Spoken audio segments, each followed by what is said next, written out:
오늘은 어깨 통증 중에서 어깨 충돌 증후군에 대해서 한번 말씀드릴게요.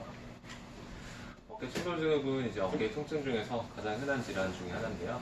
팔을 들 때 어깨 쪽에 통증이 발생을 하는 질환입니다. 오늘 이거 이제 어떻게 치료하고 어떻게 생활을 해야 되는지 한번 말씀드려보겠습니다. 일단 어깨 구조를 보면은요.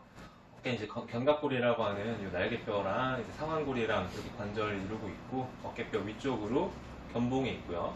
여기랑 쇄골이랑 이렇게 연결이 되어 있는 구조예요. 그리고 이제 상완골은 이제 4개 회전근개라고 불리는 4개 근육으로 이렇게 둘러싸여 있는데 뒤쪽에서 보시면 위쪽으로 극상근, 아래쪽으로 극하근, 소완근 날개뼈 안쪽으로 이렇게 붙어서 팔 앞으로 붙어 있는 근육이 견갑하근이고요. 여기 이제 상완 유두근이 이제 견봉 쪽으로 두 군데 가닥으로 붙어 있죠. 이런 식으로 붙어 있어가지고 어깨가 다양한 방향으로 움직일 수 있게 해주고 어깨가 빠지지 않도록 이렇게 잡아주는 이런 역할을 하는 근육들입니다. 어깨 충돌 증후군이라는 건 뭐냐면 이 상완골이랑 견봉 사이가 원래 간격이 충분해야 되는데 팔이 움직일 때 충돌이 안 일어나는데요. 이 간격이 좁아져가지고 팔이 움직일 때마다 이 근육이나 점액낭이라고 하는 이 물주머니 같은 게 계속 건드려지면서 통증이 발생하는 이런 질환이고요. 일단 특징적인 게 일단 뭐 팔을 90도 정도 올렸을 때 여기서 위아래로 움직일 때 이 정도에서 가장 아픈 게 특징입니다. 이런 거 이제 동통후라고 하는데 이렇게 아래로 내려놨을 때나 이거 이상으로 올렸을 때는 오히려 통증이 발생을 하지가 않아요. 이게 통증이 팔을 이제 90도로 올렸을 때 견봉이랑 상완골 사이가 가장 좁아지기 때문이고요. 팔을 그거보다 더 올리면은 상완골에 튀어나온 부분이 이 결절 부분이 안쪽으로 쏙 들어가면서 이제 충돌이 발생하지 않기 때문에 통증이 일어나지 않는 이런 특징이 있습니다. 일단 이런 식으로 충돌이 계속 일어나게 되면은 이 위쪽에 있는 극상근의 힘줄 쪽이나 저기 위를 덮고 있는 아까 그 물주머니 점액낭 쪽에 염증이 생기면서 극상근이 조금 파열이 되거나 점액낭에 이제 염증이 생겨서 통증이 발생을 하게 되는 게 되게 흔하게 같이 발생하는 질환이고요.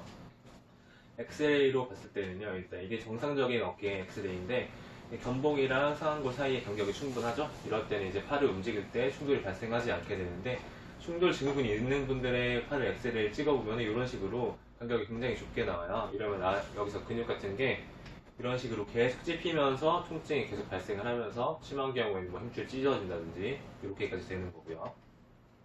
그래서 이제 힘줄이 찢어졌을 때, 조금 찢어졌을 때는 이제 뭐 근력도 크게 떨어지지 않는데 많이 찢어지면은 이제 수술을 해야 되는 경우도 있기 때문에 통증이 좀 발생을 한다면은 조기에 좀 치료를 하면서 관리를 해주시는 게 중요하고요. 일단 처음에는 이제 극상근이라고 하는 이 근육이 팔을 들 때 가장 일단 주요하게 쓰이는 근육이고 위치 자체도 뭔가 이게 충돌이 일어나기 쉬운 위치라서 극상근의 손상이 가장 많이 일어나는데 이게 심해질 경우에는 이두근이나 견갑하근 힘줄 쪽에도 문제가 생길 수가 있습니다.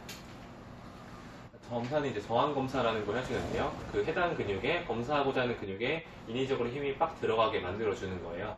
그렇게 힘이 딱 들어갔을 때 만약에 통증이 발생하고 좀 근력이 떨어진다고 하면은 그쪽에 이제 근육에 좀 상처가 나 있구나, 힘줄에 상처가 나 있는 상태구나 이렇게 판단을 하고 치료를 하게 되는 거고요. 하지 말아야 될 동작들이 있습니다. 팔을 계속 쓰다 보면은 충돌이 계속 심해지면서 증상이 낫지 않고 오래가는 경우가 많은데요. 이게 그냥 쭉 쉬면은 뭐 2주에서 한 달 사이에 뭐 상처가 아물기도 하는데 이거를 계속 팔을 쓰다 보면은 이거 같은 증상으로 몇 년씩 고생하는 분들도 있기 때문에 이런 거를 잘 기억을 해주셔야 되는데 일단 팔을 어깨보다 위쪽으로 올리는 동작을 조금 자제를 해주셔야 돼요. 이렇게 올렸을 때는 아까 말씀드렸듯이 충돌이 더 잘 일어날 수가 있기 때문에 팔을 항상 어깨보다 아래쪽에서 움직여야 되고요. 이런 식으로 팔이 뒤쪽으로 갈 때도 상처가 벌어진 데를 더 자극을 할 수가 있기 때문에 항상 팔이 몸통보다 앞쪽에서 움직이는 게 중요합니다. 그리고 이런 식으로 잘 때도 아픈 어깨 쪽으로 자면서 체중으로 그 부위를 누르게 되면은 상처가 더 심해진다든지 혈류순환이 조금 저하되면서 잘 안 낫는 이런 게 생기기 때문에 잘 때도 안 아픈 어깨 쪽으로 주무시는 게 중요하고요. 평소 생활하실 때 뭐 옷을 입고 벗을 때나 뭐 샤워할 때나 이럴 때 항상 팔을 올릴 때는 이제 팔 안 아픈 팔을 올리도록 해주시고요. 옷을 입을 때도 아픈 쪽 팔을 넣을 때는 아래쪽에서 이렇게 넣고 이런 식으로 입는 게 이제 중요하겠습니다. 상처를 자극하지 않는 게 가장 중요한 거니까요. 자, 그 다음에 라운드 숄더라고 해가지고 어깨가 안쪽으로 말려 계시는 분들이 있는데 이런 분들 같은 경우에는 충돌이 생기기가 더 쉬워요. 그래서 만약에 이렇게 라운드 숄더가 되어 있는 분들 같은 경우는 이런 식으로 평소에 가슴 쪽을 쭉쭉 늘려주는 스트레칭을 해주면은 라운드 숄더가 좀 펴지면서 충돌이 잘 안 일어나기 때문에 이런 거를 꾸준히 해주시면 좋고요.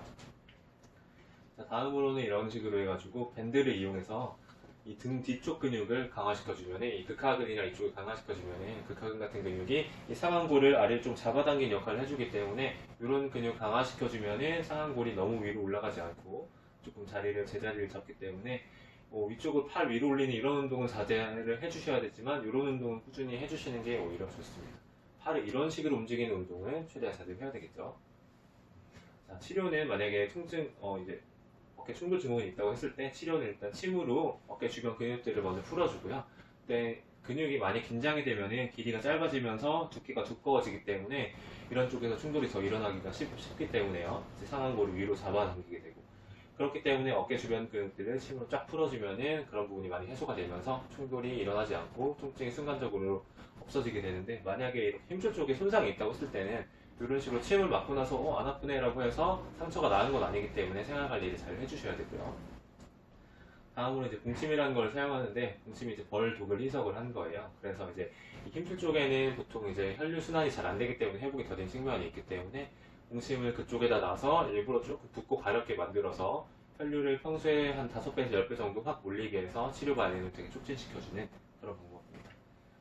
다음으로는 이제 매선을 같이 쓰기도 하는데 이렇게 힘줄이 찢어진 부분에다가 이렇게 침 끝에 수술에 쓰는 봉합사가 달려있는 이런 침을 이용을 해가지고 실을 여기다가 심어주는 거예요. 그러면 이제 마치 수술을 해서 꿰매듯이 실의 장력이 이제 근육을 좀 잡아주는 역할을 하기 때문에 통증도 조금 잡아줄 수 있고요. 상처가 좀 더 빨리 아무는 이런 역할을 해주는 그런 방법입니다.